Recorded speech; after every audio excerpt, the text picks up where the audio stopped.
ಅಂತೂ ಇಂತೂ ಫೈನಲ್ ಆಗಿ ದೊಡ್ಡ ಕೆಂಬೇರಿ ಮೀನನ್ನ ಹಿಡ್ದೇ ಬಿಟ್ವಿ ಗೈಸ್. ನನ್ನ ಒಬ್ಬ ಹಳೆಯ ಫ್ರೆಂಡ್ ಹೇಳಿದ ಮಲ್ಪೆಯಲ್ಲಿ ಒಂದು ಹಿಡನ್ ಸ್ಪಾಟ್ ಇದೆ, ಅಲ್ಲಿ ಮೀನುಗಳು ಮಾತ್ರ ಸಾಕತ್ತು ಸಿಗ್ತದಂತ. ಮೀನಿನ ಆಸೆಯಲ್ಲಿ ಸೀದಾ ಗಾಡಿ ತಕೊಂಡು ನನ್ನೊಂದ್ ಪ್ಲೇಸ್ ಗೆ ಬಂದ್ವಿ ಆಯ್ತಾ. ಇಲ್ಲಿ ಬಂದಾಗ ಎಂತ ನೋಡುದು ಮಾರ್ರೆ, ಎಲ್ರು ಒಂದೊಂದು ಕಲ್ಲಿನಲ್ಲಿ ನಿಂತು ಫಿಶಿಂಗ್ ಮಾಡ್ತಾ ಇದ್ದಾರೆ. ನನ್ನ ಫ್ರೆಂಡ್ ಖಾಲಿ ಲಾಟೆ ಬಿಟ್ಟದ್ದಾಯ್ತಾ, ಇಲ್ಲಿ ಯಾರು ಇರುದಿಲ್ಲ ಅಂತ. ಮತ್ತೆ ಎಂತ ಇವರೊಟ್ಟಿಗೆ ಒಂದು ಸಣ್ಣ ಜಾಗ ಸೆಟ್ ಮಾಡಿ ಫಿಶಿಂಗ್ ರಾಡ್ ಅನ್ನೆಲ್ಲ ರೆಡಿ ಮಾಡಿ ಸ್ಟಾರ್ಟ್ ಮಾಡಿದೆ ಫಿಶಿಂಗ್ ಮಾಡ್ಲಿಕ್ಕೆ. ತುಂಬಾ ಸಮಯದ ನಂತರನು ಫಿಶಿಂಗ್ ರಾಡ್ ಗೆ ಎಂತ ಆಗ್ಲಿಲ್ಲ. ಇದು ಆಗುದು ಹೋಗುದಲ್ಲ ಅಂತ ಫಿಶಿಂಗ್ ರಾಡ್ ಅನ್ನ ಪ್ಯಾಕ್ ಮಾಡುವಾಗ ಅಲ್ಲಿ ಒಂದು ಅಣ್ಣ ಬಂದ್ರಾಯ್ತಾ. ಅವ್ರು ಬಂದು ಹೇಳಿದ್ರು, ಬ್ರೋ ಗಾಳ ಹಾಕಿ ಫಿಶಿಂಗ್ ಮಾಡಿ ಅಂತ.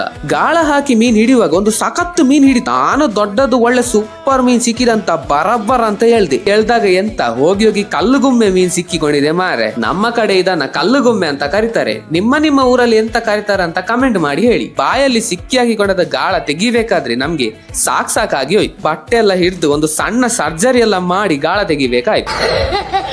ಕಡೆ ಇದ್ದ ಅಣ್ಣನಿಗೂ ಸಹ ಸೇಮ್ ಅದೇ ಮೀನ್ ಸಿಕ್ಕಿತಾಯ್ತಾ. ಮೋಸ್ಟ್ಲಿ ಇಲ್ಲಿ ಒಂದು ರಾಶಿ ಇದೆ ಕಲ್ಲು ಗುಮ್ಮೆಗಳು. ಮತ್ತೆ ಈ ತರ ಮೈದಾ ಹಿಟ್ಟನ್ನೆಲ್ಲ ಬಳಸಿ ಮೀನ್ ಹಿಡಿಯುವುದನ್ನೆಲ್ಲ ನೀವು ನೋಡಿದ್ದೀರಾ?